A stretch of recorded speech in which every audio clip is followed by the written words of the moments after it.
Welcome to episode 84 of CMD Towers, Brews, and Builds. I'm MrComboNumber5, and my fellow host came close to having a near-death experience at his going-away party, Big Tuck. I mean, listen, it's been a difficult run of weeks here. I think we've had pretty much like a blow-up party every single weekend for like the last month. Sounds about right. My brain is not recovered. My body never will. But it's okay. We're here in person, and to celebrate this, I brought a little beer to taste. However, I think Mr. Combo is actually going to like this one. So I actually think you're lying. So our old pals at Rock Creek think you might like this one. It's pretty good. This is their flagship porter, which I know you like the darker stuff. And this is their Eager Sanction porter, which I am assuming is some sort of mountain. Brewed with chocolate barley, this beer had dark caramel and chocolate notes with just a hint of bitterness and a smooth finish. Enjoy. Doesn't that sound romantic and nice? Like the top, like from the top of the iceberg to the bottom of the Urborg swamp. All right, cheers. Ooh, that's good. I don't like that aftertaste. What aftertaste? The hopness? That being said, you gave it a shot, though. You let it sit in there for a bit before going... The initial drinking's fine. So if I could just drink this and it constantly goes out of my body so I never get full. So here's what you do. You just have to drink it all at once then. Here's the difference. And it was a 50-50 because they also have a stout that's very good. And I think porters are generally a little more bitter, a little more of a harsh after, whereas the stout is even all the way through. But the fact that you didn't immediately want to throw up, I would take it as a good thing. So you can send that on back over Compliments here if you'd like. Rock Creek. Yeah. Compliments to Rock Creek. So, there you go. I'm also drinking a delicious... They look the same. Irish red ale. I mean, it's the same can. That's what you do in a brewery because you have a logo to work with. Yeah, this one's an Irish red ale, and it is fantastic. But that one is quite good. I'm okay. Like I said, I'm very tired.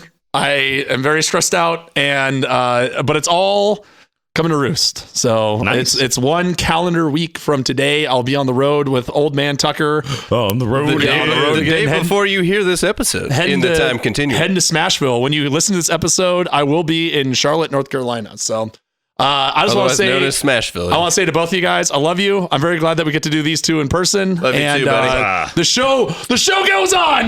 The show goes on. Mr. Combo, how are you, sir? I'm all right. Saturday was great. Yes. I'm disappointed I didn't get any wings, but that's my fault because I didn't get any wings. So, not to cut you off, Mr. Combo was like, I'm ordering 10 pizzas and maybe short of 100 wings. And I was like, that is entirely too much. I kid you not. By the time the pizza came and by the time I went in after getting some slices delivered to me, 2 of the pizzas were gone. Yeah. Dude, I got there at 8 o'clock and it was like scraps. Part of 2 pizzas were left. And I mean like a little bit of each of those. Yeah. People ate some pizzas. Garrett broke a chair. Yeah. Good. Suck it, brother. you bastard. Tuck punched some cans. Otherwise known as Great Cookie. We did a 3-team 2-headed giant at 1 a.m. Yeah, after... Let's talk about terrible ideas. Correct me if I'm wrong. Finishing your jug of Giant's Milk. Oh, that was going way before 1 a.m. Yeah. Also, shout out to Mr. Magoo's awesome wife, Anna. She was drinking like a champ with us. I just was like, hey, here's some Giant's Milk. Here's some mead. Here's some tequila. Here's some more tequila. And she was just like, pound it. Girl knows how to hang, man. Yeah, she was trying to get everybody. I was sitting at a game. She's come by. She's like, hey, anybody expensive tequila? This is really expensive stuff. Oh, yeah. She forced a bunch of that in me. She's like, I'm not leaving. And then you'd be like, no, I don't want that one. She'd be like, okay, what about this one? This one's also really expensive. You want to try this one? This one's really good. She's a maniac. She is a maniac. But how has your week been so far? Okay. We had a very lovely Tuesday night together. Yeah, we did. It was hilarious. So Tuck wanted to come over and do one more movie night at my place. And he's like, hey, we should watch Godzilla vs. Kong. No. I did the first. No, well, so initially you said that. Yes. And then I was like, I don't know if that's going to be any good. And you said, okay, let's watch Nobody. Yeah. With Bob Odenkirk. So I was like, fine. He comes over and I hop in HBO and I'm like, I don't see it. But okay, like whatever. Tuck comes over and he's like, no, it's on Amazon. And I'm like, oh, all right. Go into Amazon, search Nobody. Nothing comes up. And I'm like, dude, it's not in here. He's like, no, I looked it up on my phone. And he goes onto his phone and he's like, oh, This is like the 1989 version. There was like a movie that was like a sexual thriller that I think had like Gabriel Byrne or something, but the artwork looked very similar in my defense. And so then it's like, okay, we'll just do Kong vs. Godzilla. Going to HBO Max, not there. And I'm like, dude, it's not here. And he's like, what are you talking about? It came out. It's been out for a week. And I'm like, well, it came out in China last week. I don't know what to tell you about here. So we ended up watching Godzilla King of the Monsters, or Kodum, if you want to be shorthand. Dude, you gotta hit that VPN, man. Well, once we actually started it, I went online. Turns out Kong vs. Godzilla, I kid you not, was coming out 8 hours later. 3 a.m. or 2 a.m. Central Time is when it was coming out. And Tuck was at my place at 6 p.m. Central the day before. Oh, wow. But we still had a great time. We had some delicious Mexican food. We watched, I finally got Tuck into the DC animated universe. We watched Justice League War. Think you fairly enjoyed it? I enjoyed. Listen, so is it like grade A cinema? No, but it was like very enjoyable and easy to watch, and like you didn't have to think about it. And there was like some I'm not a huge fan of that animation style, but it was okay. It like wasn't egregious, but like it was very well written, and like I laughed out loud several times. So I think it is. And there were multiple times where something got cut off, and Tuck was like, "Whoa!" Yeah, it was extraordinarily violent. Eye gougings in a comic book movie is horrible. So I think that's going to be something where it's like, I want to put something on that's not like a stupid rom-com or like something that Wednesday night, I got nothing to do. I'm doing notes for CMD Tower tomorrow. Right. Like I'll have something on, or I'm doing some work, or like, whatever the case may be. It was very nice introduction to it, and I had a great time. Well, guys, thanks for tuning into the episode. And as always, with his Manolith commentary is Squee McGee. The squeeze. Ooh, I like that intro. The squeeze or the long it felt like a talk show. Yeah, it's kind of like, I needed to like walk out to we got the one, the only Squee McGee. You don't like run out. You do like the walk. You do like the nice wave. You do a spin. You open the jacket. You smile. I lean with it, rock with it just one time. Oh, wait, that's hard to do. You can't just like lean with it one time and stop. But that's your trick. That's like the power of your that's your host. Oh, and then you're just leaning with it. You're not even rocking with it. Oh, so just. You just lean with it, and then you move right on into, okay, hey, you guys hear about the toilet paper shortage? I'm Squee McGee. No, I'm going to work on that. That sounds great. I need one of those applause signs. We need a studio audience. The sign, it says applesauce. And then it says, laugh, you bastards. No, I was going to say, Samuel L. Jackson, laugh, mother. Comes to me, he's holding a gun. Well, there you have it, that everybody. Escalated quick. Tune into, I don't know what to call this yet. I don't want to call it the Tonight Show with Squee. That's kind of lame. Yeah, that is lame. Yeah, it's not good. We'll work on it. Yeah. 2 a.m. on a Thursday, aka every week. No, I think I'll be the 2 a.m. slot, so it's got to be Moonlighting with Squee or something like that. Yeah, that's okay. Makes you sound like a prostitute. We'll put it in the shop. We'll put it in the shop next to Action 4. I tried to sell my left ass cheek with a tattoo for $1 million, so there's a price. Tattooing it for $500. $500. Yeah, on the nose, dead serious. Same mentality, different price. All right. Well, if you guys want to know more ways to support grade A content like this, ass tattoos, and the rest of the content we put out, and our crippling substance abuse, head over to our sponsor, level1gameshop.com. They do everything from a tabletop gaming perspective. They are also the ones that supply the monthly prizes that we give out on the channel. So the orders that you give them help support us to therefore support you. Help us help you. Yeah. Help us help you. Synergy. For some reason, me saying synergy like that made me think of like a LexCorp commercial where it's like, LexCorp loves you. Yeah. Synergy. Change the paradigm. Our company has culture. God, grade A. Yeah. Crap. We've all lost it. But if you would like to actually support us financially, which after that, clearly why would you? Head over to patreon.com/CMD Tower. We have many different pledge levels, and rewards vary from just getting an announcement on this here episode, which we have. Trey Weaver. Oh, nice. It's up in my car. Damn it. Okay, never mind. I was gonna torture you with the tambourine, but here we are. Hey! Ooh, a little growler whistle. Yeah, give me a couple. Wait, squealer whistle? A couple. Yeah, exactly. Give me a couple spoons. And Maybe that's what they mean. Go. That's a squealer because it makes whistle sounds. Oh, that actually kind of makes sense now. Right, doesn't it? All right. Well, Here we anyways, are making Trey, fun of thanks that so actually much for becoming a part of our community. We appreciate you. Yeah, man. Yeah. Welcome. Thank you so much. Welcome. I apologize in advance for all that we do, but we're happy to have you. But we're here. And so you guys get announcements on here. You get access in the Discord and get to talk with legends like Chuck the Slice or Lemony Lennings. I do like Chuck's Uncle name. OJ, shout out always. Uncle OJ, yeah. I mean, he's basically CMD Tower royalty. Yeah. Chuck's Discord name, Chuck on noticeably thin ice. Yeah, there we go. That's good. That's clever. I like what you're doing over there.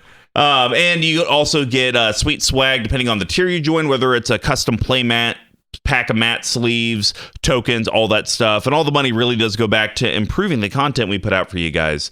If you can't help out from a monthly perspective, but you would like to pick up some of the swag, just head over to cmdtower.com/merch. We sell everything on there. Please, the ongoing gag will never end. Get it out of my basement. Is it a gag if it's real? This is real life. It's the only way I can talk about it without crying. No, here's the next step. We're going to put one Discord member. If anybody signs up for like the $25 a month, we're going to get a storage locker for you. Storage locker? Then you can put all the shit in the storage locker and get it out of your basement. But then that means like I'm going to have to go to the storage locker to then ship out people's stuff, which I'm already really bad about shipping out stuff Hey, look, like every it's month. out of your basement. That is a problem you just solved. I can't argue that. But one thing I can argue that is amazing, Squeeb McGee came up with our referral program. So any of the existing collective out there, if you refer any of your friends, family, or LGS game members to our patron community, anywhere from like $1 will sign whatever card you want, even if it's gold bordered. Gold on gold. I can't wait for this gold bordered guy's cradle to come in. It's gonna be so $5 pretty. we'll give the refer a free pack of sleeves. For $15 he gets the free pack of sleeves plus whatever token they want, and then for the $25 you get 2 packs of sleeves and whatever token you want, so giving you a little bit of incentive to recruit more to the collective. And of course, free way to help promote us, just share the content that you're watching and listening to, because every little bit of interaction from the collective does help. And hey, we want to give a big shout out to Tico. It's our awesome video editor. Very nice meeting you in person. Got to jam some games with you. It was great. I don't think you won a single game all day. Good. Yeah, welcome to being on the cast. Welcome to the losers bracket, ding dong. And of course, Pink Royal, thank you for the music provided in the beginning and the end. And hey, stay tuned until the end so you can get details on how you can win Level 1's latest CMD Tower giveaway. So Brews and Builds is our deck tech series. Since we conquered the path of 32, we've moved on to the endless themes that EDH can bring us. Each month will be a new theme, and we correlate how these decks are constructed similar to how beer is brewed. So we broke it down into 4 different categories. The first one's ramp and setting your board state. We call that grain. And grains are the foundation of every beer. They include both base malts and specialty malts, usually in a 60-40 ratio. This helps with the color, the taste, and most importantly, the alcohol content of the beer. Decks always need ways to grow, stabilize, and ramp into your bigger threats, and just like a grain profile, they're usually a mix of staples and specialty cards. And then the next one's how does your board interact with all of your opponents? We call that hops. And hops give the beer its patented bitterness and herbal floral flavors. They grow in a variety of strands and help distinguish subcategories like IPAs.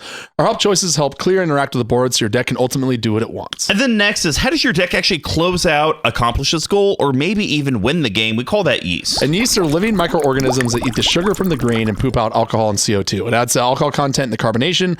Without yeast, you'd be drinking flat sugar water, and without yeast cards, your deck wouldn't meet the goal of actually winning the game. And then we have shenanigans. This could be pet cards, synergies, alter the broods that could be in the deck that are just kind of fun. We call that spice. And not every beer has them, but spices and other additives help separate a normal stock beer from a specialty one. It could be the pepper that turns a stout into jalapeno stout, or the addition of hops that turn IPA into a double IPA. Not every deck has something that makes it pop, but if it does, is where we generally talk about it. And then to seal off the episode, we have a bottle capping. These are going to be big textonized cuts and adds to the deck. They're going to be under $5, under $50, and a no budget recommendation.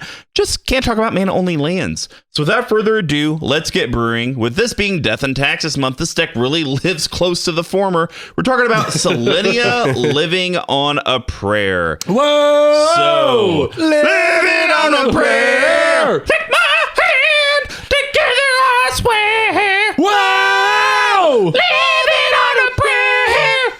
All right. Not bad. That was good. I was waiting. I was really hoping I wouldn't be the only one who got onto that. So thank you for bailing me out. For anyone who went to our live show, I am not the singer in any band. In good news, everybody, I can cut the other 2 mics and we'll just get big time. There we go. Oh, no. So this is my Selenia Dark Angel deck. It's my Orzov deck. And this is actually a deck that I've been wanting to build for about 4 years now. It actually started when we initially did our very first Drinkathon. I was looking up bad commanders and I saw her and I was like, this is cute, but how do you make this work? And it took me a long time to figure it out. I think I finally built it. It might have been the very beginning of 2020. I think I did see this in person a handful of times. Yeah. And Big Tuck, why don't you read who she is and what she does, and I'll kind of talk about why I decided to build her, because she is definitely different than my playstyle. So Selenia Dark Angel is a legendary angel. I think it probably got all added to, right? 3 colorless and Orzov, that is white black. 3/3. I'm guessing when she got printed, she was a rare because mythics didn't exist. So flying, Selenia Dark Angel counts as an angel, so there you have it. Pay 2 life, return Selenia to its owner's hand. Okay. And now here's some flavor text that's read by Selenia herself. So that's what I was saying. Okay, this is what I think is the new one to add to the list. I am light. I am dark. I must give my life to serve. Not even death can release me. It's like a Scottish person. Like Scottish angel. Isn't it supposed to be Selenia, though? Is she trans? Because that was a very deep voice. I can't do like okay, whatever. She's a Scottish woman. There you go. Okay. How about that? She smokes a pack a day. Okay. There you go. She's a coin slot gal. Correct. Yeah, where it's like you meet her and you're like, Jesus, do you smoke cigarettes or eat them? Yeah. Well, what is that? Yeah. What? A coin slot gal. Oh, it's like the old ladies in Vegas that just sit there the cups. Yeah. I just had is this like the ass crack sticking out of your pants? Hey, darling, you want to get me another vodka soda? That's exactly. So, Selenia the Dark Angel, I thought was super interesting because she has this weird protection or evasion on her with being able to pay 2 life and put her back to hand. But it was more of a, how do you abuse that? Right. And so this deck is all about manipulating my life total to get as low as possible, which you can do with my commander, because I can stack the pay 2 life ability over and over again to put my life to 2 or 1, or in theory 0 if I don't have a way to die. And then I'm supposed to give my life total to someone else so they die. Right. Or at 1 or 2. So Big Tuck, you've seen it a handful of times. Is this a unique Orzov deck in your opinion, or do you think this is just another way to do what Orzov wants to do? So I think you built it to be the former, not the latter, right? You obviously left out the like baseline infinite combos that you could do, right? Which I'm very proud of you to do. And I didn't I didn't see any infinite combos in here. I know there's like infinite combos with her and being able to bounce her back, but there's no like 2 card can win like you can do in Orzov. Not that I know of. Yeah, so like that's why I like it. And I think that the only, it's not even an issue, it's kind of just like an issue with this color and like building this meme deck is, and we'll get into it, you have to have certain staples and certain things that you just like you can't avoid. I have to have these in here because if I don't, then I'm gonna lose because I have nothing else, right? But I think you did build like a really fun brew with it. It's like this bizarro Bomberman build where you're trying to race to the bottom as fast as you can and catch people to see you. And I think there's no real way to build this commander to do anything but that, right? Unless you're just like, oh, I don't want to build Uncle Karlov, so I'm going to put in something that like maybe runs on Voltron or some bullshit like that. So yeah, like you told me about this when you first told me about this. I was very excited for it. The times I've seen it, I've been very excited for it. And I think people will get thrown off. And like you do have fairly high level powered cards in here. Yeah. But when you look at the targets and like what the cards are enabling you to do, you're just like, that's it. Yeah. But like not in like a bad way. Where you're like. Yeah. And I think this is the kind of deck to where it can be very powerful, but it's very much like my Greven deck, where for it to be powerful, I'm living very close on the edge of death in the game of Magic. Yeah. And so very well, I could try to do my thing, go to 1 life, and with my thing on the stack, you're like lightning bolt or something. Yeah, something. Exactly. And it's so easy to make people lose a single life or 2 life. You could also, I'm glad you didn't go with this, but this could be like Selenia teaching you how to edge, teaching you edging. Oh my God. Oh my God. I'm on the edge. Glory. Well, the deck's cost is somewhere between $660 and $930. I did pretty good on my mana base. Yeah, I thought you did a great job on that. Yeah. Especially in like when you get this narrow in 2 colors, it's like, do I really care anymore? Yeah. No, right. And I think you can't to the budget. I think if you you could build this deck minus the commander for like the $200 mark, and it wouldn't be quite as fluid. Yeah. But you could build the same sort of idea on a little bit lesser of a budget. Yeah. See, the kind of issue is like some of the big cards that deal with the life. Yeah, are all kind of like $1 to $3. Right. And so it can add up to where maybe you could do it for 200, but it might be kind of tough. Right. We're even going to talk about some cards to add that are budget friendly. Nice. Mana curve, we're at a 3-4-3, which I didn't think was too terrible. No, and it's so weird because like this deck is not the one downside of this deck is it's not very explosive. No. And there's been times where I saw this got stymied by like a card. Yeah. Right. So, but I don't think it doesn't really matter because your top end cards in this, and there are a lot of them, all fuel into it, right? Yeah. And if you get one of them, if you have 3 in hand and can only cast 1, you don't lose out on the value of the other 2, Yeah. right? For sure. And then I always love bringing this up randomly whenever it matters. Tapped Out thinks this is a 64% competitive deck. Would not agree with that. I don't think that's right. I don't think that's right whatsoever. But that's all right. Yeah. So why don't we go ahead and get into the deck and get into the grain section. So I'm going to talk about, of course, a card from that set, Throne of Eldraine. Absolute trash. Yeah, I heard it was garbage. It's a land. Yeah, here we go. Oh my gosh. Easy enough. 3, 2, 1. Castle Lockwayne! Lockwayne! It's a land and it's rare. All right. Castle Lockwayne enters the battlefield tapped unless you control a swamp. Tap Could it. be an issue. Yep, no problem there. Tap it, add black, colorless, black, tap, draw a card, then you lose life equal to the number of cards in your hand. There's Yep. some flavor text. And now What's it say? And now we have 13 to choose from. So this is being read by Tamio, who is the Sorcerer Supreme from the Avenger series. So here we go. Without Lockwayne's persistence, the realm would stagnate and die. Oh, there you go. Thanks. Yeah. So yeah, this card is phenomenal in this deck because and usually I'm anti this type of stuff. 3 mana to draw a card feels real I know bad. you hate that. But the fact that I also get to lose life equal to the number of cards I have in hand, it's fantastic early game because I can start that trend of getting me low. Oh, you want to hit me? That's cool too. Because eventually on turn 5, most likely, I'm going to get Selenia out there and I'll probably be able to kill someone on that turn. Yeah. And so let me get some value and draw some cards off of this while I'm trying to build up to it. So I know I'm hotter on this card than I think you are in general. To me, I think this card, you're only going to use it when you're running low on cards in like a normal deck, like a normal build, right? Sure. You're only going to use it when you have 1 or 2 cards in hand and you're just like, I need something, right? Like Sure. spin the wheel. The fact it can come in untapped pretty much starting turn 2 is really solid. So yeah, obviously, and this is a great inclusion and it's kind of, we've talked about cards before where like, you normally only do them for like 3 or 4 because of the life lane, but this is a card where you're like, I have 7 cards in hand. I'm not going to cast a spell. Yeah, just pay 7, draw a card. Perfect. Get me down to the bottom. Well, it would actually be lose 8. Oh, correct. Yes, because you draw then lose, Yep. right? Yeah. So I'm keen on this. I'm keen on this card in a very broad sense, but it is a total slam dunk for grain in this deck. I also don't like talking about lands, so I'm glad we got out that one quick. To the bottom, just remember, why didn't I name my Anawan deck after the Little John song, Get Low? Like, get to the bottom of people's decks. Anyways. Yeah, okay. I'm there for it. Yeah. Okay. Or shake your tail feather. I don't know what that has to do with anything, but I mean, I assume while you're shaking your tail feather, you're at least a little bit lower Hey, than you there we are. go. Maybe losing a couple feathers, like their cards in your deck. Okay. Yeah, we can make this work. all right, Tuck. Well, what's your second? We can card? spin any trash into gold. So going in on the bomber I like thing, that. I think that you have a lot of effects in here that could play really well into that theme, and I think this is one that really does it well and efficiently. So I want to talk about a child Oh my god. Rebel Cleric. Oh, yeah, before you boy. get upset, okay, let's do it. All right, ready? 3, 2, 1. Children of Corliss! One Here we colorless go. for a creature, human Rebel Cleric. It's an uncommon that has not been time shifted, and it's $1.09. And it's a 1/1. Yeah, thank you. Was that a new indicator we have to give? It has not been time shifted?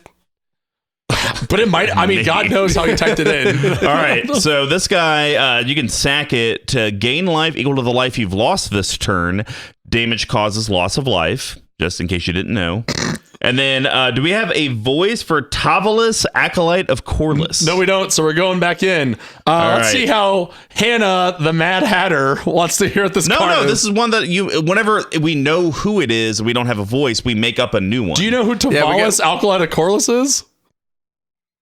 No, that's why we give it a new one. Yeah, it needs a new one. We can't do that for every single sub-character. No, that's what we do. No, it is not. We are doing it for major characters throughout the course of Magic history. Hey, guess what? So this list could be okay. Actually, you know what?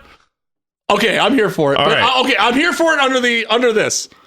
You have to do the initial accent because I'm not as good at accent work as you are. I'll do it. I will do it for that. Fine. And I don't. Okay, you do the accent, and then I have to try to guess what it is. Oh, wow. That's a lot of pressure on both sides. That is a lot of pressure because I'm really happy to be in the middle here. I don't have to do anything. Just let it rip. But I can't just say something with an accent. Tavares, you're not going to have a way to like word it. I'm just trying to think of like. Do we have Tarvalis or Tavalis? I feel like it's a female. It looks like a female in the art. So I'm going with a female's voice. What's she doing in the artwork? In sand? Just kind of standing there. Insane. And also, while we are having this discussion, thinking about this card has been time shifted. It is in Time Spiral Remastered. Oh my god! I just picture like a dreamy sand beach scene, and for some reason that reminds me of Sarah McLachlan. If you could sing it, here we go. I don't think we've done his voice yet. Okay. We have a proud history of self-sacrifice, but it is easy in these black times to find one among us who is eager to die for any cause. It's Canoe Reeves, correct? Oh, of course. Excellent. What? Well done. Point Break? Nope. Oh, Bill and Ted. no. Yeah, well, I mean, not too. Yeah, Point Break's a decent guess. Well, I don't feel like he was a surfer boy in that. Yes, he was. Oh, the he's entire super movie's around bro. surfing. No, he pretended to be one, but he didn't talk like one. He wanted to be like Pat Swayze. Anyways, he was 100% a surfer boy. This card is awesome. It's an amazing grain because the idea is that you pay a shit ton of life with Selenia, do your rigmarole, and then you sack this guy and gain all of that life back. Exactly. And one thing I want to point out for the collective, if you didn't know, whenever your life total changes up or down, that counts as gaining life and losing life. So if there are effects that say whenever you gain life, X happens, Y, and Z happens, yeah. This card technically gains you life. Right. Yeah, and I think the big thing why I like this is that it's a one drop, right? Like a lot of your effects that you want to use to manipulate this sort of stuff around cost a gazillion, right?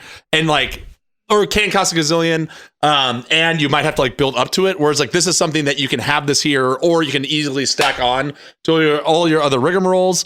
And I will say before you complain, again, like we talked about last week, I've also been trying to go through new cards and things that we haven't talked about in the past. God damn you.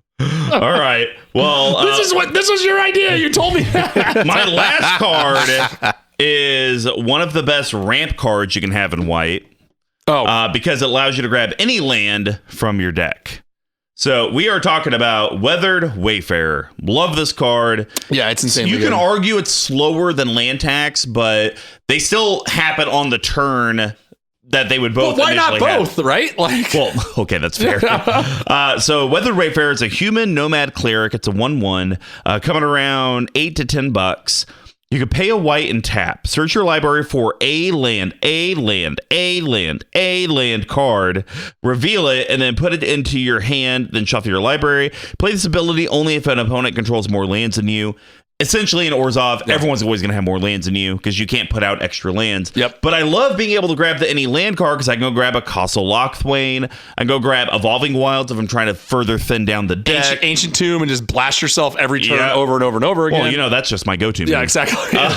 So, if it's early enough in the game, Myriad Landscape, that's a decent ramp card. So the fact that it allows you to grab any land, and it doesn't even say grab any plains card, is humongous. And I think there's an argument to be made that land tax this card scales a lot better with the course of the game than land tax does. Because if you draw land tax on like turn 6, you're like, great. Yeah. Like this you're not going to get the value of this. But like you said, the fact that it's got the any land clause will let you go find those other tool things that you need to lower your life, to accelerate you in front, thin out your deck, whatever you need. So yeah. It's upsetting to me that this is starting to climb up in money already, and I wish I would have bought a gazillion of them, but what are you going to do? That's everything in Magic. All right, Tuck. Well, what is your last grain? I'm talking about a basic one, and I'm only doing it Orzov Signet. close. It's actually the one directly underneath it. Manolith. We are just Phyrexian Arena, colorless black. Just listen to me. Colorless black enchantment, rare. At the beginning of your upkeep, you draw a card and you lose your life. Let's go RNG. Oh, I need you to do that no in Keanu Reeves also. No. All right. This is as Gideon, generic kill guy, would say this. So I get a gimme on that one. Generic kill guy? Yeah, that's what we said. It was Gideon. Just like a generic kill guy. Like, what's a kill guy? You're about to find out. A drop of humanity for a sea of power. So this is not the last time I feel like that just sounds like the mountain. Okay. Was he not a generic kill guy? Yeah. Does he not fit that bill almost exactly?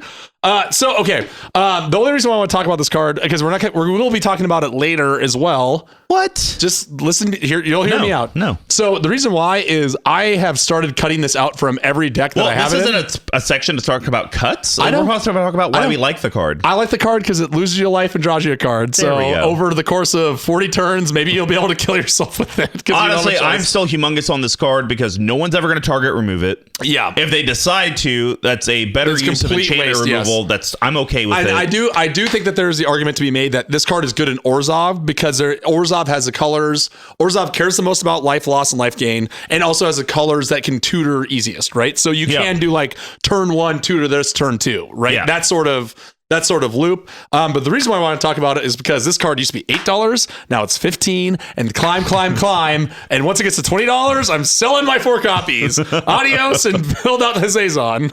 Jesus. This one's interesting because it used to get spot removed, and now it doesn't. Because everybody just assumes you're a noob you have if a you're playing this tie, card. and then your next turn. Right, That's way scarier. I don't know what it is about this card that just screams like new player doesn't know what they're doing. If you play this, everybody's now just like, that's stupid. I'm still a humongous fan of the card. I'm not going to put it in every black deck I run. Not all of them, but a lot of them. it's very useful. I feel like it's gone from being a generic good card to a card that's good and serves a specific purpose. If that makes sense. Like drawing cards? We're not. This is not the time and place to talk about it. We'll just be discussing this later. All right. Well, now we're going to move on to the hop profile and wrap up that grain section. And Tuck, start us off. What's your first hop card? So this is a card that Sir Nathan himself said was a banger, and I didn't really buy the hype until I started seeing it play.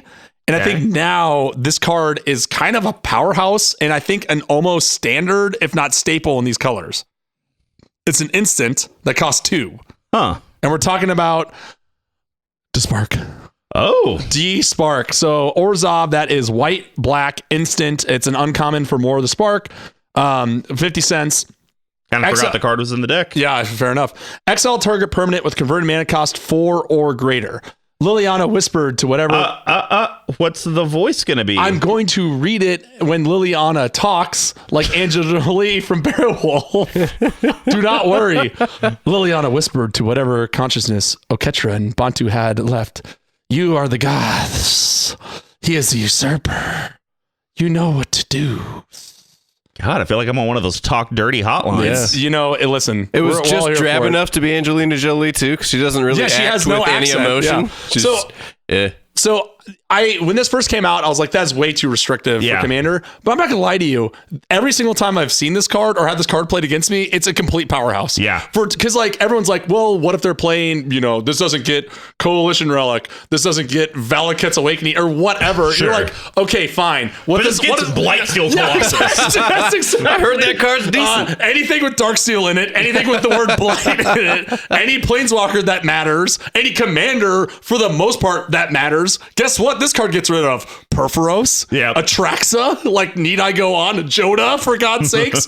It's so valuable. And I think when it first got spoiled, people were like, there's probably better removal out there.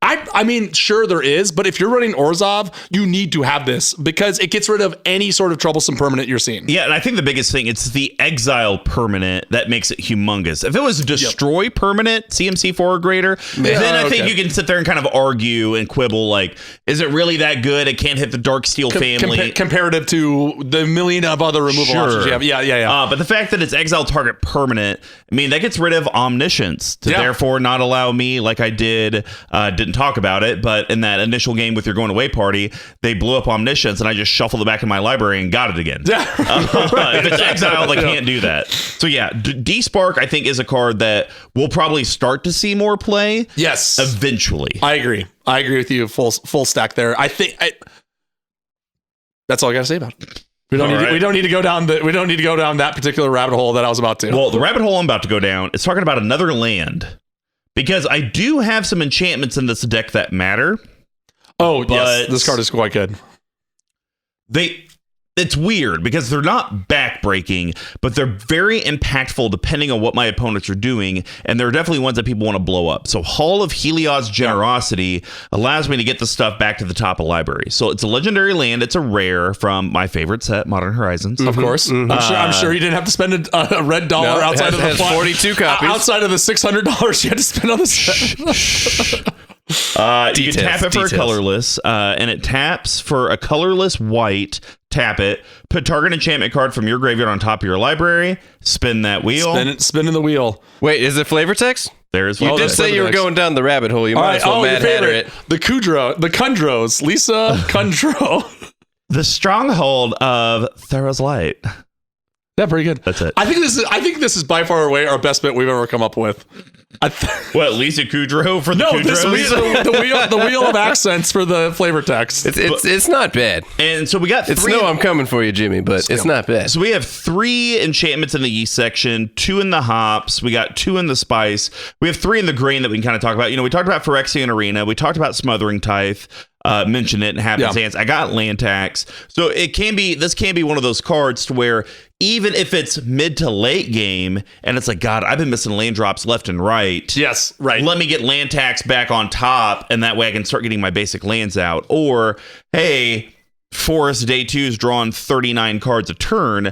Let me get out Smothering Tithe, slow that down a bit. And I think as we start talking about the other enchantments, you'll start to see like, oh, these are cards that people want to kill on Correct. site. Yes. And being able to get that Hall of Helios Generosity out there, it's like, yeah, you can kill it, but I'm going to get it back, and then I'm definitely going to target you with it. I think we've talked a lot about like what's the critical mass of cards you need to have to play these sort of specific spells. And if I'm going to be honest, I think the amount is lower on Hall of Helios Generosity because it's a mana source that still comes into play untapped, and you can tap it the turn it comes down, right? Yep. Like there's times where you have untapped lands and people are like, I don't know, like Mirror Landscape. Sure. But like this one still is like turn 1, this Soul Ring, let's go. Yeah. And that ability to bring it back. If this card was like to the bottom or shuffle it in or something like that. Not near as good. But the fact it can come up. And the last thing is in this deck, a lot of time it's kind of hurry up and wait. Yep. So there's turns where you're like, I don't really want to do anything. So I'm just going to put the best enchantment that someone destroyed 2 turns ago and get that cycle going again. Yeah, for sure. It's a great card. All right, Tuck. Well, why don't you go with your next hoop card? So this isn't a Helios, but it is a hollowed something or another. 3. Are we doing it? 2, Yeah. Are we doing it? 1. Holiday! 3 colors, white for a sorcery. That's a rare. So upset. What is this, But now like you get 5? to do a new accent. Is this 5 times this 4. episode? No, 4, yeah. 3. 4. Oh, I think it's 4. Yeah. 2. Okay. Wait, no, 3. It's 3. 3. It's 3. 2 in the front, 1 on this. 2 in the 2 in the front, 1 in the back. Yeah, there we go. There we go. All right. Wichita State Shockers, everybody. Hollow Burial. It's a sorcery from Conspiracy. Put all creatures on the bottom of their owner's libraries. And this is Talara, Elvish Safe Right. Do we have anything for Talara? No, we absolutely do not. That's what I'm saying. This is why this list is going to be humongous. Oh, here we go. No, that's the best part about it, though. You ready? Yes. Pika, pika, pika, pika, pika, pika. Okay. Yes. Talara, Elvish Safe Right. Yes. I like where this. The best part. I like. And I'm going to take a picture of this because there is a Pikachu right behind Mr. Combo as he pikas. I like your attitude on this. I like the direction that is heading, and I'm very excited to add this to the list. So excellent work. Yeah, So it's just gonna be like Mr. Combo, we have all 151 Pokemon already in here. I mean, look, it's There's two on the wall. Squirtle clearly has to be next. right. Oh, there he is. So yes. Wait, can we do the bro Squirtle that wears the sunglasses? Oh God, Ugh. Squirtle. Okay. So this has sounds been dirty. This for me has always been a card that's never really had a true home to it, right? Like I think it's a very Interesting. I feel like it's a very powerful removal spell, right? Yeah. But most of the decks that I run white in, I can't put the risk of binning all of my own creatures to the bottom. Right? Interesting. I need them in the graveyard. I need those die triggers. Like, I think a good example for me personally, if we compare like Orzov to Orzov is like Taste of Karlov, this card is terrible in it because nothing dies. Oh, okay. Right. And there's the argument, like you have your sack outlets and whatever, but this and another great deck to talk about is like Odric.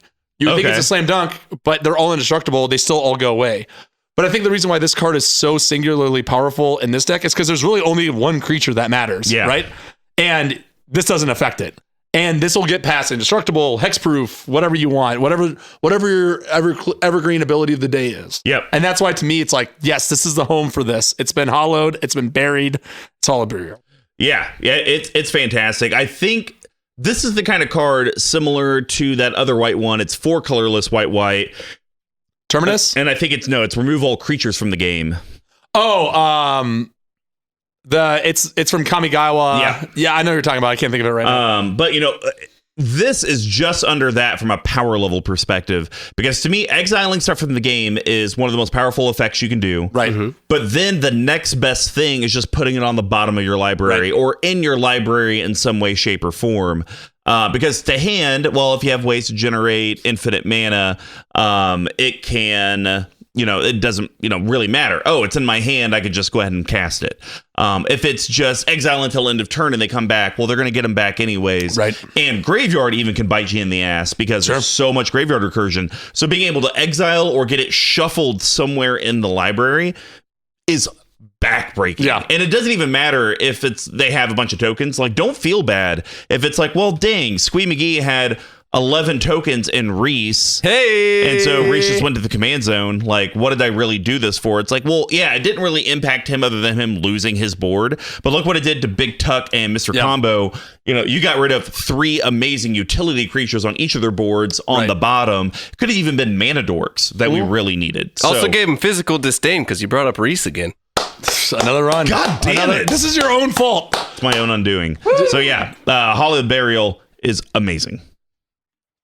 So I think we're gonna go for another one here. No, there's no way. Are you sure?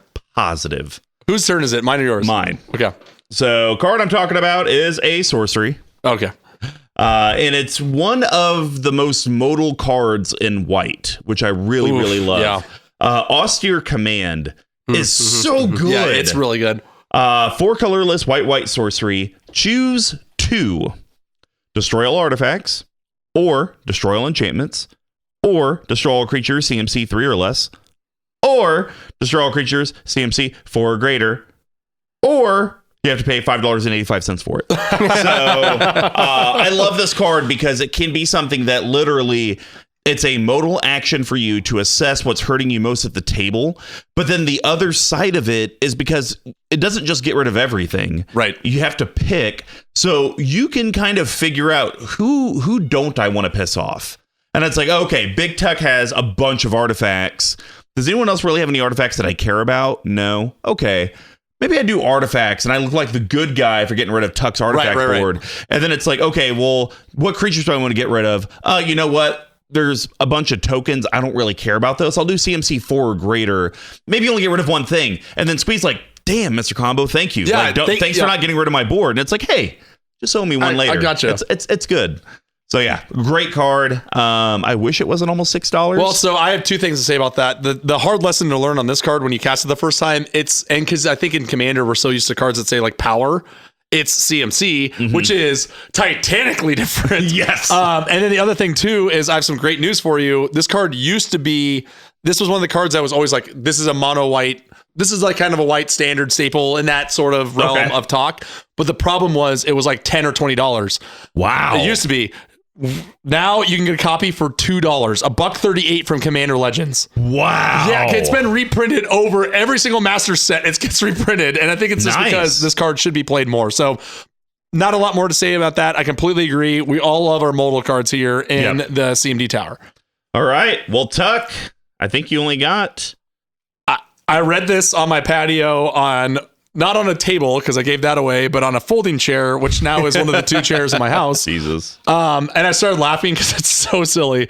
Wall of Blood. I love this card. Good. 2 colors and a black for a creature wall. It has Defender. It's 76 cents. Pay 1 life. It gets +1/+1 until end of turn. Let's go and see what we're doing here. We have Kudro Strikes Again. Blood is like thicker than mortar. Smelly cat. There we go. Yes. It's kind of bonkers how good this card is in this deck. I think this card is better than a lot of people think. Like, arguably, you could put this in like Marquesa if you want to sink. But just the fact that you can block anything and anything that's not indestructible that's less than like a 30-30. Here we go. You know what I mean? So I think it's one of those things similar in scope to the Children card. Oh, yeah. The investment in this deck is so low, and the off chance of catching someone surprise or building up for a later turn or however that looks is we talked a lot about like floor and ceiling, right? Sure. The floor of this card is so low, and the ceiling in this deck is like through the roof. Yeah. Right. Yeah, completely agree. I mean, I wanted to try to get as many instant speed options to pay life. Right. Because I'm trying to catch people with the off chance of, cast a spell. Do you want to counter it? No, I'll pay a bunch of life in response and probably kill you or do something. But then, just like you said, short of probably 25 life, I'm going to pay it and kill your thing. Here you go. Yeah, exactly. Because if I'm thinking about it, tokens, I probably don't have to pay anything to block. Yep. Maybe I got to pay 1 if it's like a Drake. Sure. But everything else that's going to be 5, 6, 7, 8 power is probably something you care about in your deck. So I don't mind paying 4 or 5 life, which I could have even lost that if you just would have attacked me, period. Yeah. But now I killed your thing, and now you got to waste resources to try to bring it back. I know we didn't talk about it, but you only have 1 Planeswalker in here, and I feel like this card kind of does the same thing we talked about last week, right? Where it's like you're attacking the Planeswalker, which effectively gives me lifelink. Yep. It's the same idea with this guy. So no, I was reading this and it was so funny. Just what a blowout for this deck. All right. Well, and I think you have 1 more left, correct? No, that is it, sir. You had D-Spark, Wall of Blood, Hollow Burial. Yes, sir. All right.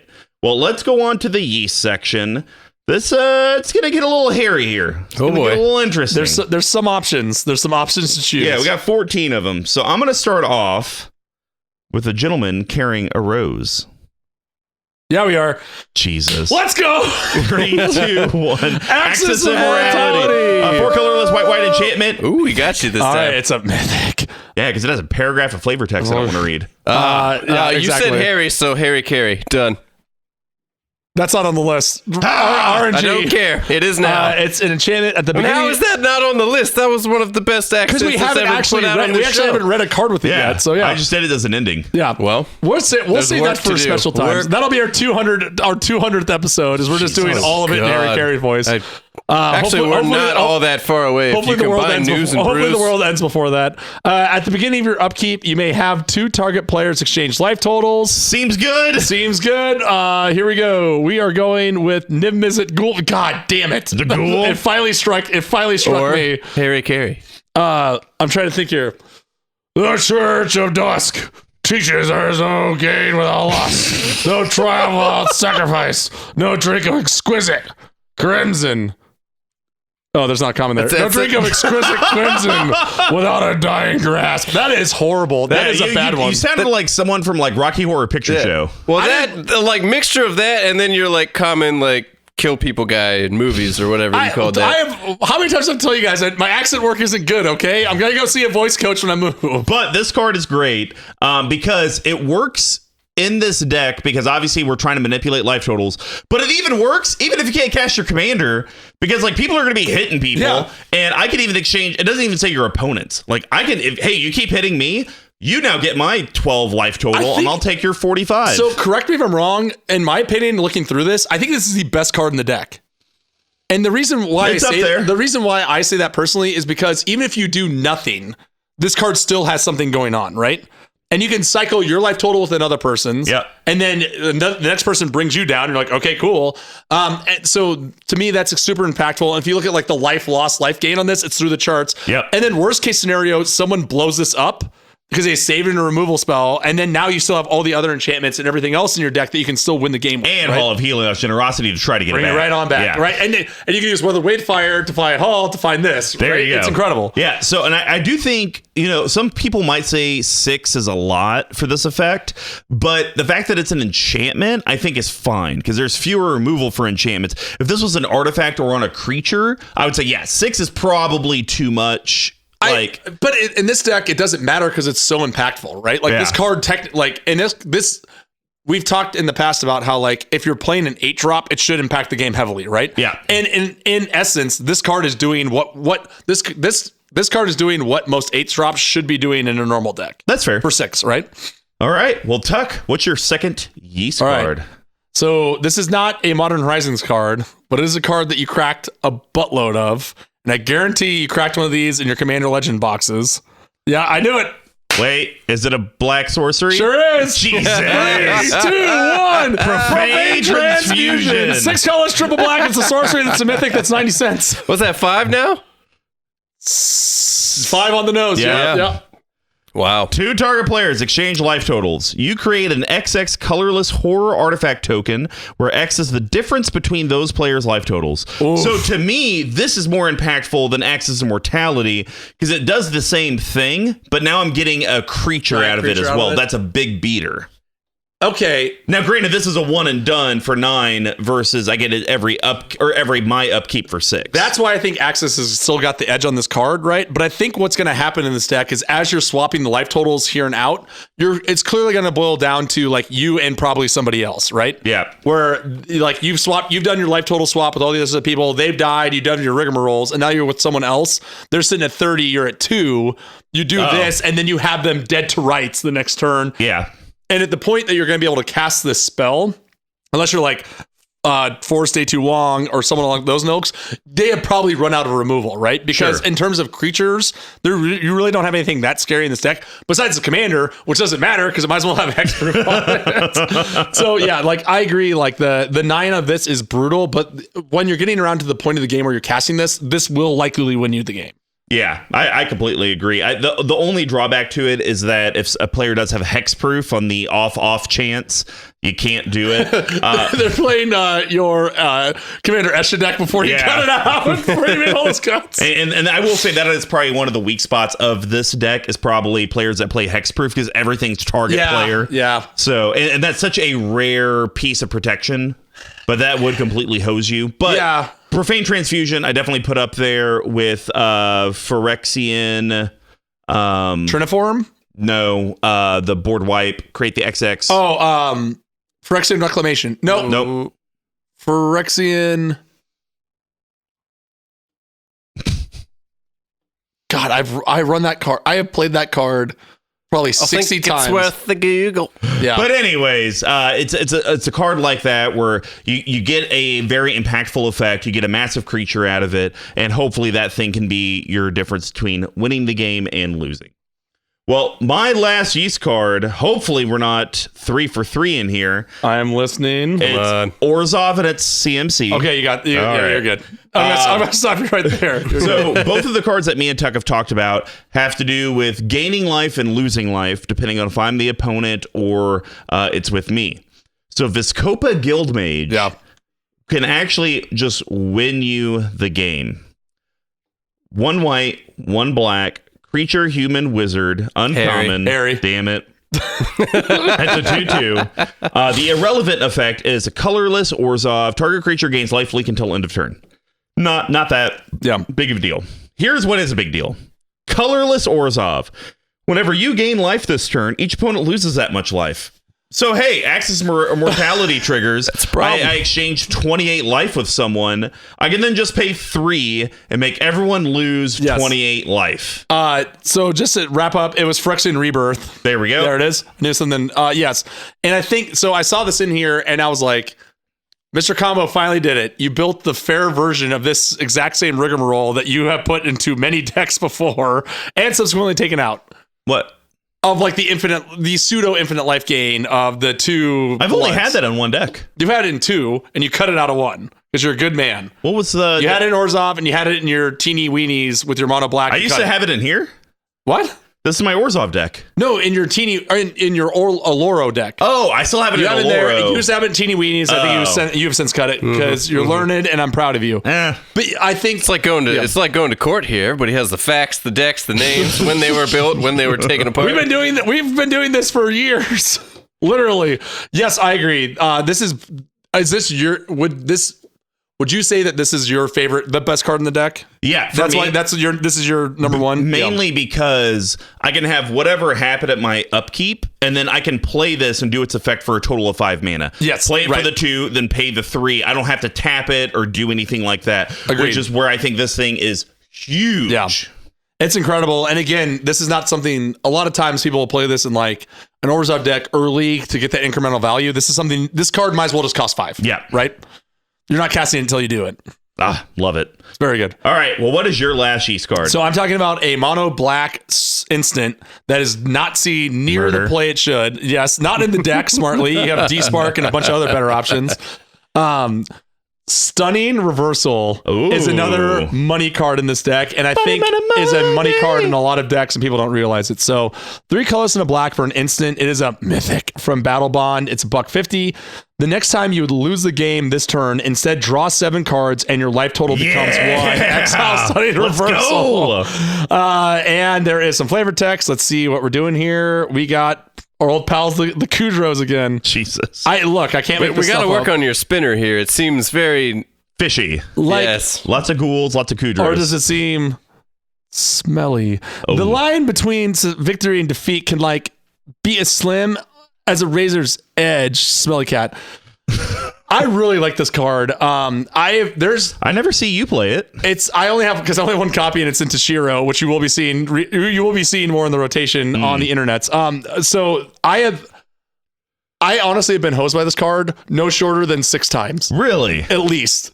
Right when Battle Bond got cracked, the people we played it with, like Ryan, FR, a few other people, this card was just running rampant when we were playing at lunchtime at Mariner Wealth, at Redacted company I worked at.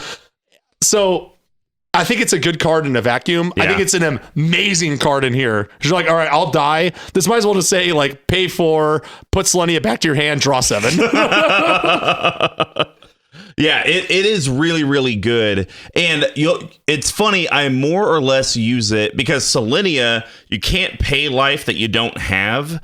So you can never actually pay to kill yourself unless you're on evens. Right. So I usually use this because I've drained myself super low. I have something that I can do. As someone tries to do the aforementioned lightning bolt or shock. Absolutely. Yeah, exactly. Commander staples. Yeah.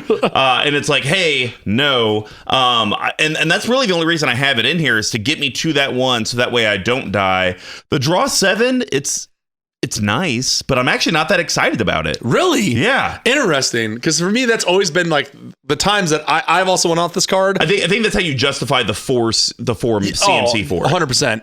And I think, but the times I've played this card, that draw 7 drew me into the thing where it's okay. Someone's like, hey, I'm gonna go infinite or I'm gonna burn everyone out, right? Yeah. I'm like, cool, 4 mana up. Got it. They're all dead. That 7 cards gets me the juice to where I need to go. Now you're dead off of whatever rigmaroles you want. Interesting. Well, that's going to wrap up the yeast package. Now we're going to head over to the spice. Fair options here. Big Tuck, what do you got? I think this is the second most expensive one on the list for literally no reason. It is an artifact, and it may go on for a while. Okay. Eternity Vessel. There's no... It's getting cut. Is it? Okay. I respect that. 6 colorless for an artifact that's a mythic rare for $10 for some reason. What? Why? All right. Eternity Vessel enters the battle. Oh wait, I just figured it out. Eternity Vessel just enters the battlefield with X charge counters on it, where X is your life total. Landfall. Whenever a land enters the battlefield under your control, you may have your life total become the number of charge counters on Eternity Vessel. So I think the reason why it's so expensive is because you can play this and then gain a gazillion counters on it and then transfer them somewhere else in like a counter rigmarole deck. I mean, that, and if your life total is 35 in a landfall deck, pay a bunch of life, play a land, you're down to 35, play a land. But this is not a $10 mythic rare. No. This is a $2 mythic rare. I will say I do like this because, like you said, there are times where you're not doing anything. Yeah. You can play this and then you can at least get those, because you also said when your life comes up to it, you are gaining that much life, Yes. right? So that triggers into all your other Like the rigmaroles you got Viscopa going on. Guildmage. Yes, Yep. exactly. So I understand why it's in the spice, right? Because I can also foresee that you play this on turn 6, no lands in hand, Yeah. draw into and Vampiric Tutor, and you're like, well, guess gotta go get a land this time. Yeah, that's exactly why it's in the spice. Orzov is not a landfall deck. Correct, If, right. if I could consistently hit even 2 landfalls a turn, so, like 60 or 70% of the time, then I think you put it in the yeast or the grain Sure. somewhere in there. But the fact that I'm going to be playing maybe a land a turn, it's just a lot of mana investment for a good effect that can win you the game.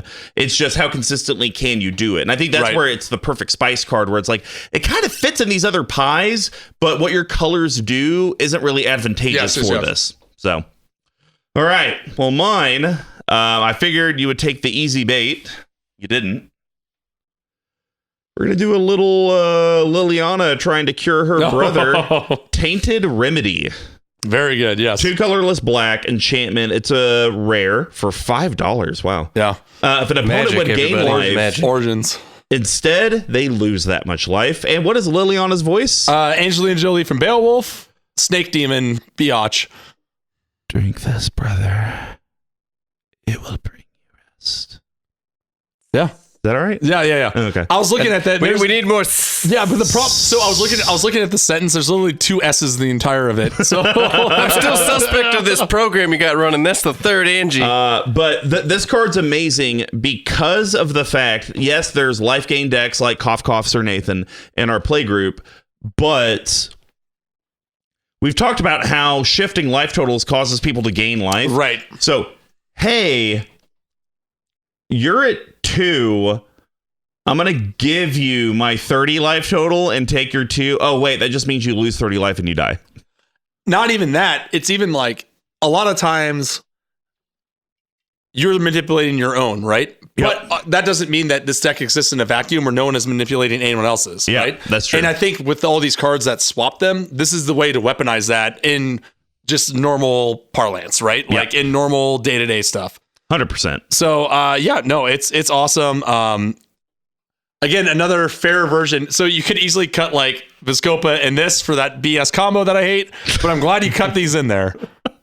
It's a great combo. Maybe we'll see him in the capping. Don't do that to me. Don't you dare. Well, that's going to wrap up the spice package. Now we're going to head over to the bottle capping. And as a reminder, it's going to be big text-sized cuts and adds to the deck. They're going to be under 5, under 50, and a no budget recommendation. We just can't talk about mana-only lands. All right, so I'm going to start off with my under $5. Kind of already alluded to it. I'm cutting Eternity Vessel. Sure, So that's fine. And it's just like I kind of mentioned, Orzov isn't really a big landfall deck. If I had a way to even play multiple lands per turn, which I think Myriad Landscape's the only way I can do that in this deck, and Terramorphic and Evolving Wilds, which I must be desperate if I'm playing those cards. I Despise them. shocking. But those are the only ways to get multiple land drops per turn. So, I think if you wanted to build around this card, you could, but like you'd have to cut out other cards for this one that you don't even need. Yeah. So I'm okay with it. So instead, what I'm going to add is a very powerful card that you can get for $3.87 as a promo copy. Let's just say he's a broker of blood. It'd be our good old friend Helios. Oh, hey. This is only $3 now. Yeah, Wow, what a I treat. think I did a Weatherlight on Villas. maybe. Oh, Because he costs 5 colorless black. Oh, yeah, I definitely did a Weatherlight on Villas. I remember that. Legendary creature demon.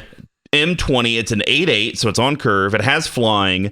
You can pay a black and pay 2 life. Target creature gets -1/-1 until end of turn. But the reason I want him in this deck is whenever you lose life, draw that many cards. Hey, on top of bouncing Selenia to my hand and draining myself for 20, I'm going to draw 20 cards. I think that the one thing that this deck lacks is kind of like the backup feature to it, right? Sure. There's really no backup commander to this, right? You kind of need Selenia to work. And she's never going to cost more than 5, but still, it's good to have another target. And this is a nice other backup. Yes, and in this card, every single time I've seen him played, warps the table. It's horrid. Now, absolutely horrid. There is flavor text. Okay. As who though? Let's see what we got here. Oh, here we are. Koth as the high-voiced Jack Canadian from Grown Ups for the first one. You can sign, or you can spend your life imagining what might have been yours. I wanted a little more A's in there. Like, think more like Bevers, but like high voice. I would say that was super like Chris Rock making fun of Jackie Chan. Oh, no, I was thinking Chris Rock and The Fifth Element. Oh, yeah. That's very real much. quick. Chris Tucker, thank you very not much. Chris Rock. Yes. I apologize to the people. You can't sign. Well, it's okay. Hey, you can workshop it. Think of you can workshop it. You know, O's and R's and Oo's and A's. You can sign. No, I keep getting like hard Asian. It's okay. Like, but anyways, I'm not gonna lie to you. I did think the first run of that was very Asian. So anyways, I think this card for just 2 more CMC in the deck. Yes, it's color intensive, but you're only in 2 colors, so there should not be an impact. And like Tuck said, having a backup commander to where, well, I do have to pay 10 black to drain myself 20, but then at least I also get something else out of it where target creature now gets -10 or -10, -10. Like, that's fantastic. And then drawing all those cards, I think it could be one of these cards that is a grain, a hop, and a yeast. Yes, I completely agree. He's just like a backbreaking card every single time he's cast, and I'm glad that he's backbreaker. And I would also say he's a BBS. Big bomb spell. Oh, man. That could have gone many different ways. It's on the bits list. I've been biding my time. All right. Well, Tuck, what's your under 5 cut? What's your under 5 add? So you have a lot of cards that fill this slot. So I chose this one just because I thought that it was the weakest of the group. So I'm actually going to cut Mana Geode. What? So and it's not because of Mana Geode. It's a better Manolith. That is 100% true. Without a dead ass question there. Now, to be fair, y'all hate Manoliths, so that's not saying much. I mean, it tracks, does it not? So I'm gonna read it out real quick. And I lost it because I was going back and forth between tabs. Hang tight.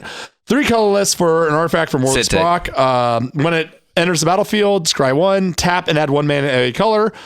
Now, this is a new character, but since I am not doing the accent work, it's only on you, I'm going to the RNG. No. Yes, that's what we agreed on earlier in this very episode. All right. Do it like Lupita Nyong'o. I'll let you do it on the next time we get to Healy because I gotta get one here. Are you ready? This is Dovin as the second coach from Waterboy. All right, go over Healy Ray. The tracks. So you already have Commander Sphere, which is good. You already have Vessel of Endless Rest in this slot. I think both of those are better in this deck. Orzov has ways to get things back from the graveyard. And I think in reality, you do have a lot of gas from mana in this deck, even if it doesn't look like it. Between Smothering Tithe, Land Tax, Weathered Wayfarer.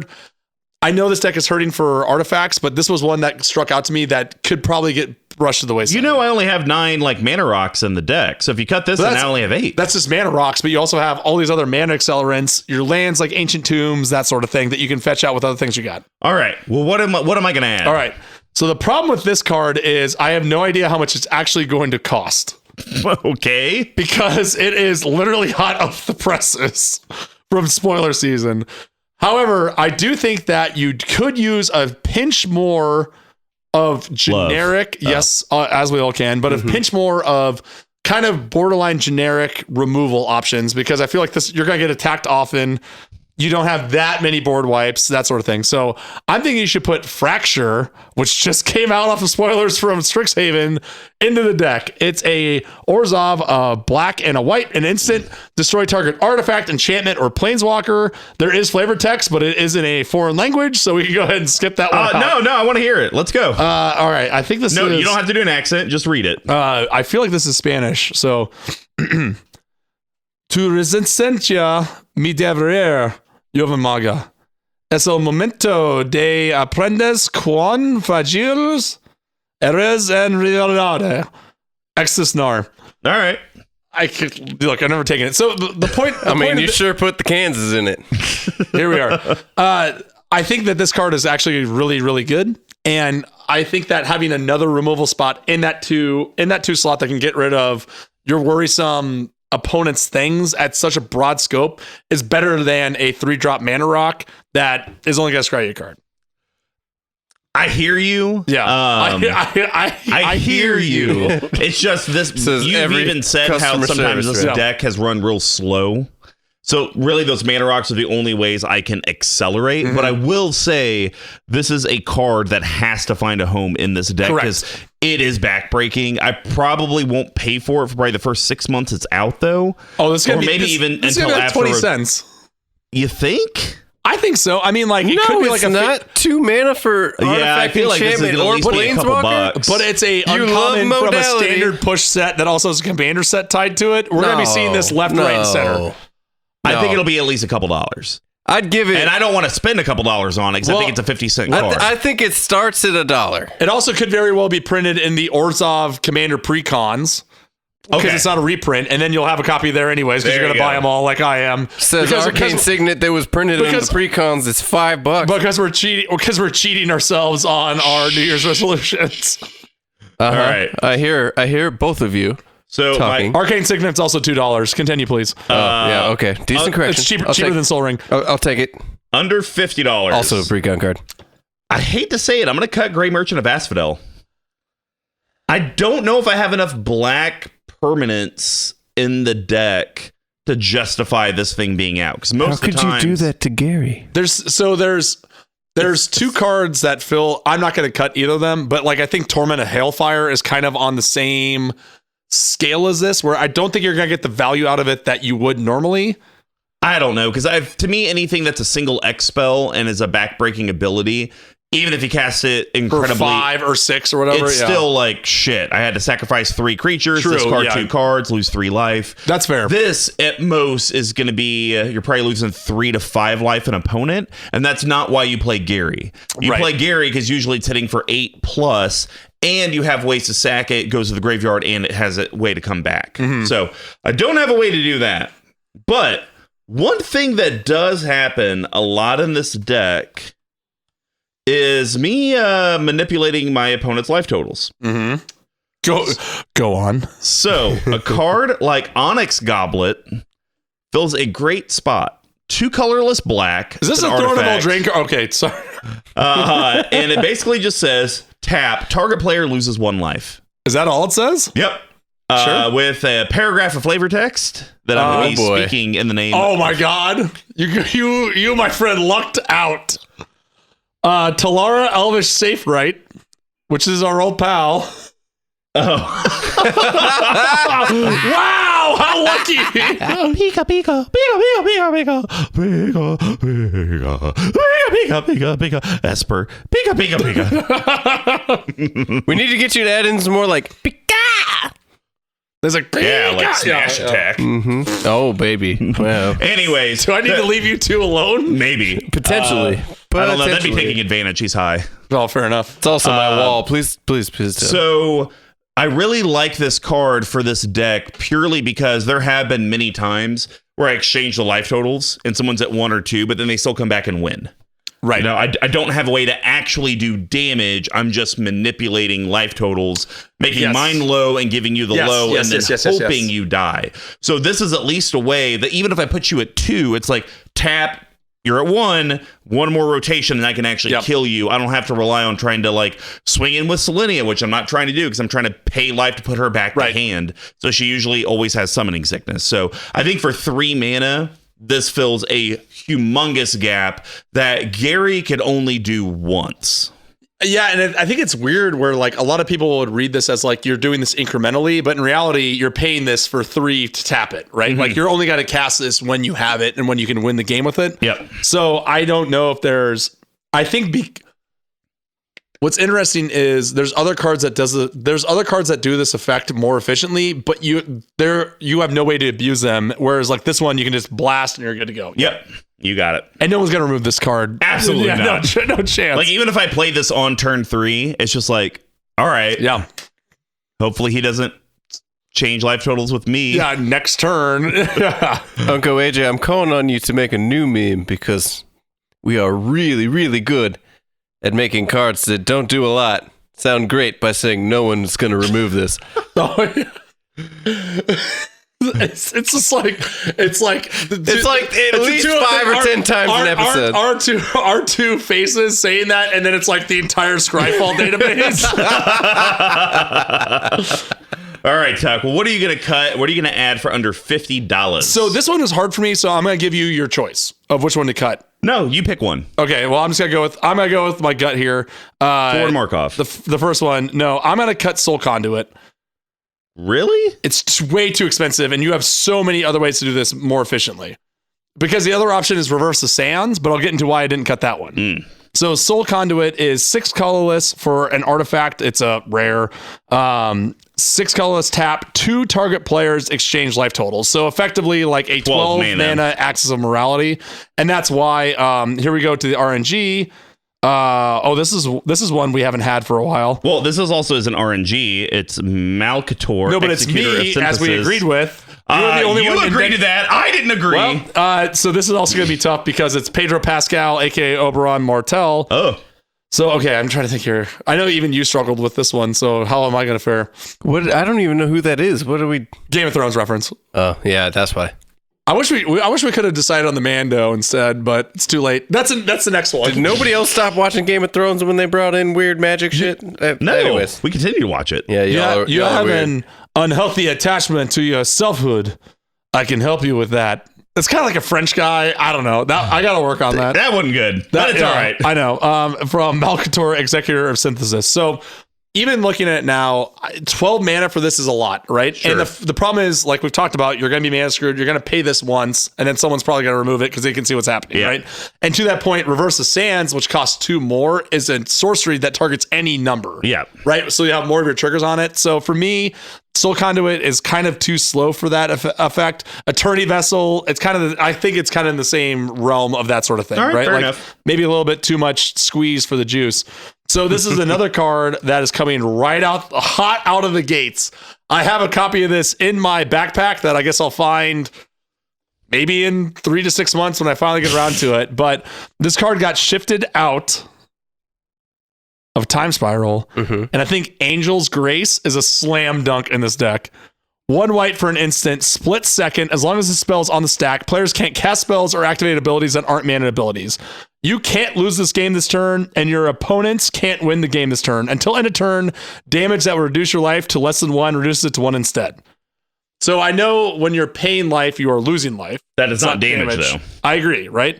But you also have all these other rigmaroles of losing the game or that sort of thing, right?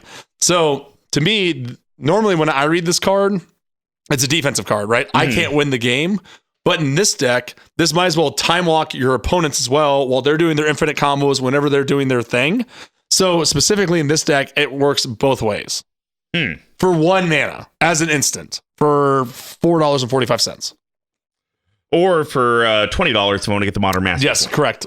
I mean, I think it's good. It is more on that Teferi's protection type of, I think I need to protect myself so much as trying to do this to my opponents. Yeah. And I do agree the 12 mana for the artifact is a lot. Pretty steep. Yeah. All right. I can get behind that. I can get that. Side note, I keep looking at your microphone and that green deal on it, and I keep thinking it's a Parmesan packet from Papa John's. It sure is. It's a little known secret in the audio engineering world that Parmesan packets really dampen the noise. You put a little dust on the. You put a little dust to Parm of just a light dusting on the mic, and it helps there was one area of echo I couldn't handle, so a little Parmesan packet, done deal. All right, so I'm going to do something I don't normally do. Cut a land? No, I'm going to cut Mortify. For murder? Usually I try to pick real spicy cards to cut. For Fracture? No. So I'm going to cut Mortify. It's a colorless Orzov. It's an instant. Destroy target creature or enchantment. And we have a voice for here we Hilger. go. No, absolutely not. Are you kidding? Hilgage? Okay. This is what I'm talking. This is what I'm saying. You're playing a dangerous game, Mr. Combo. For Hilgor, it's going to be Hold door. Oh, okay. Yeah. Hilger Hodor. Okay, yeah. All right. I like. I'm still here for it. Yeah. So I'm not going to go into a lot of details on why I'm going to cut it. Just more, I think I have enough instant removal stuff that I want to find a way to expand on my removal. Be able to use it a whole bunch. So Font of Agonies allows me to use my life loss as creature removal. What a slam dunk. How was this not in the first? I don't know. You told me to put this card into decks.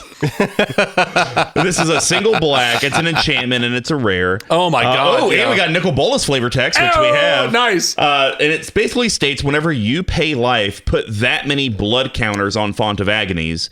And then for a colorless black, remove 4 blood counters from Font of Agonies, destroy target creature. And it doesn't tap. It's just colorless black. It's better than murder. What a blowout. It's 100% better than murder. It's going to have piles of blood counters on it from everything that I'm doing.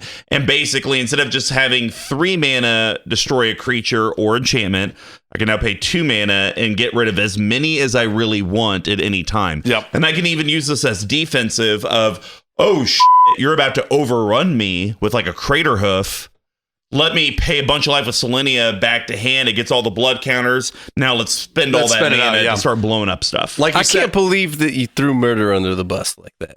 I mean, this is way better than murder. This is called growth. This is called This is called there is no past. And there's no future. Voice there's only now. That is the dandy British man.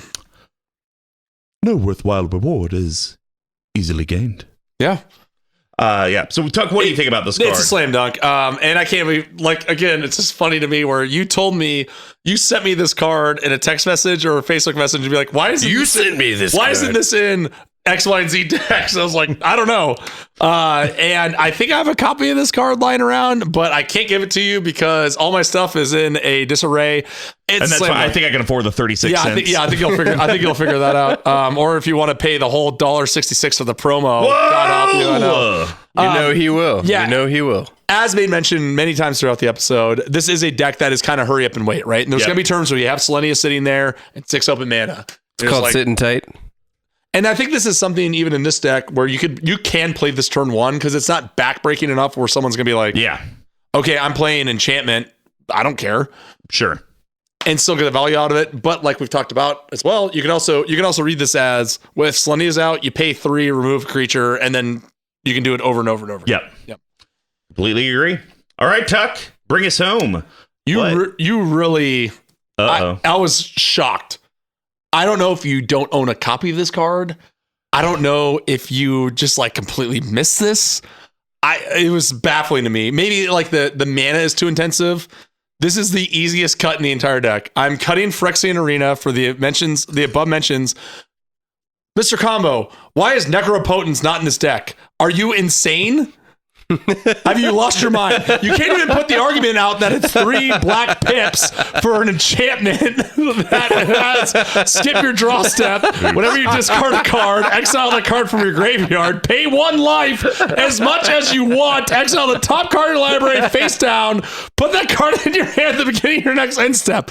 Now, I will say this. I had to put this in my personal slot because the only copy I could find of it was $55. And I think there's a gold bordered version that's even more, which I think I might own. That's confusing. Oh, there's a gold border that's 20. So that's your best bet now. What? I understand your argument for Phyrexian Arena, right? If you had this as well. And that's where my mind blown. And honestly, I can get a copy for 40. That's an actual real Magic card. There you go. I spent literally, not even joking, 6 minutes. I timed it because I was like, this has to be in this deck. So I sorted it by type. I sorted it by board. I went through it over and over and over again. I was like, how is this not in here? I know you own a copy of this. I own multiple copies. So why didn't you proxy this when you proxied your Diabolic Tutor or whatever, or your Vampiric Tutor or whatever else that's in this deck? I like Diabolic Tutor. That's nice. Diabolic Tutor. That's nice. I don't know. The Font of Agonies is your fault. No, wait. Sorry. The Font of Agonies is my fault that I shouldn't have told you to put that in that. So I'll take the blame for this. Okay. But this Necropotence is 100% on you, man. What the hell? Yeah, I got nothing to say. I will say this, though. I'm actually not a big fan of Necropotence. In general? In decks that don't have a lot of ways to have no maximum hand size. because of the fact that they get exiled gone, when you discard. I don't like that. That's 100. I completely agree with you, right? But in this deck, that doesn't matter because you can just pay 1 life as many times as you want, and you can even kill and this can set you into the like odd or even version that you want.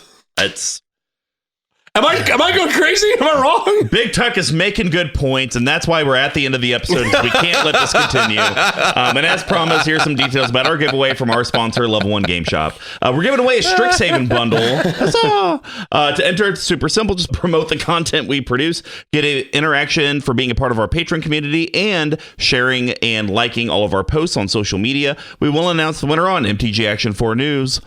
May the 4th be with you. And social media soon after. And yes, know what you're thinking. We're going to be doing these giveaways every month. Just depends on what Level 1 wants to hook you SOBs up with.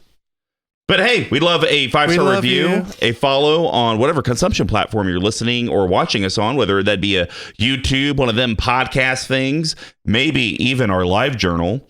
And if you'd like to reach out to us and find more ways you can enter into the contest, here's how you can do that. You can reach me at MrComboNumber5 on Twitter, all spelled out except for the 5. Big Tuck, where can they reach ya?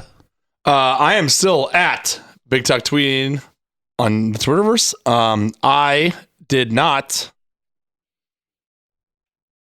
put my Twitter to active yet, but I'm going to shortly. I promise. You want to find something funny, Tuck? I still have Big Tuck on Twitter in my show notes, not Big Tuck tweeting. So thank God you know your own Twitter handle. You can reach our main account at CMD Tower on Twitter as well. You can go to our website where Big Tuck will have the deck list and article posted at cmdtower.com/BNBE85. Basically, just type in Cryptgas, Mana Geode, Despark, a tower.com. Scream McGee, if people want to get a hold of your Manolith commentary and your cat commentary, how would they do that? Ooh. You can find me on email. Yeah. Dear Squee at cmdtower.com. I like this commitment to that. That's the only option now. I mean, when is he going to start going to like postcards? Hey, I heard Zanga's came. The Godfather and I found out Zanga's coming back. What? Oh, man. Anyways, he can do everything you need from an audio perspective and does have a flu studio. If you ever do come to the KC metro area, mask required, vaccine optional, G-string preferred. I thought we were going back to the banana hammock required.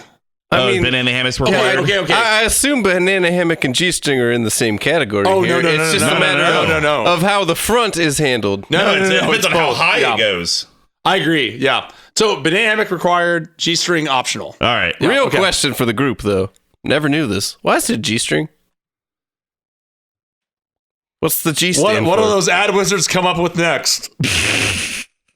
It should be an I string.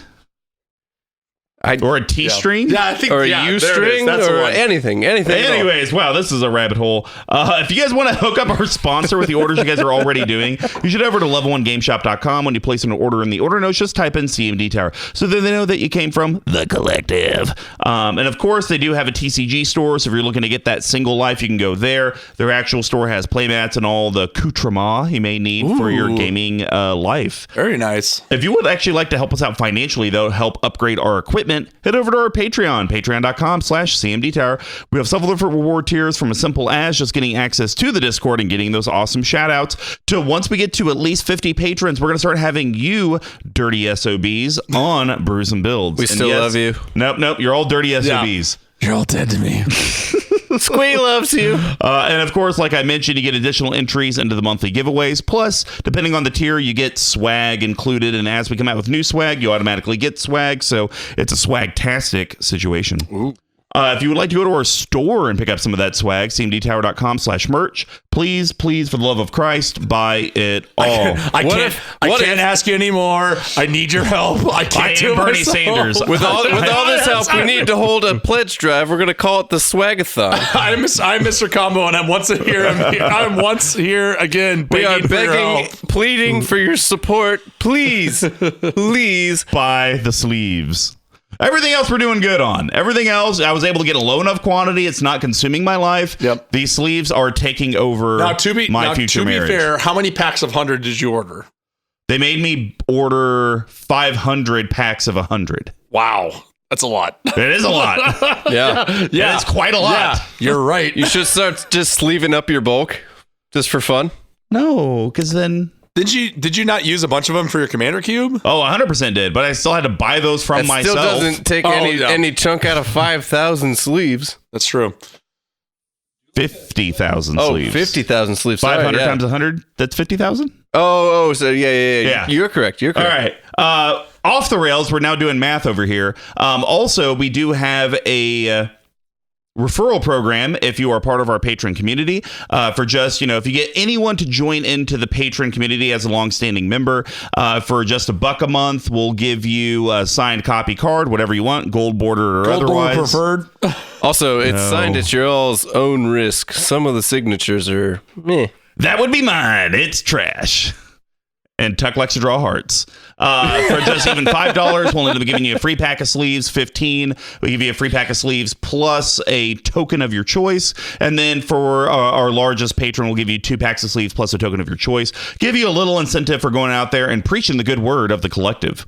And of course, thank you again to Pink Royal for the music you provided in the beginning and the end. And T-Coats, our awesome video editor that does everything for you guys on YouTube. Check him out. Make sure you hook him up with projects that you need help with at T-Coats on Twitter.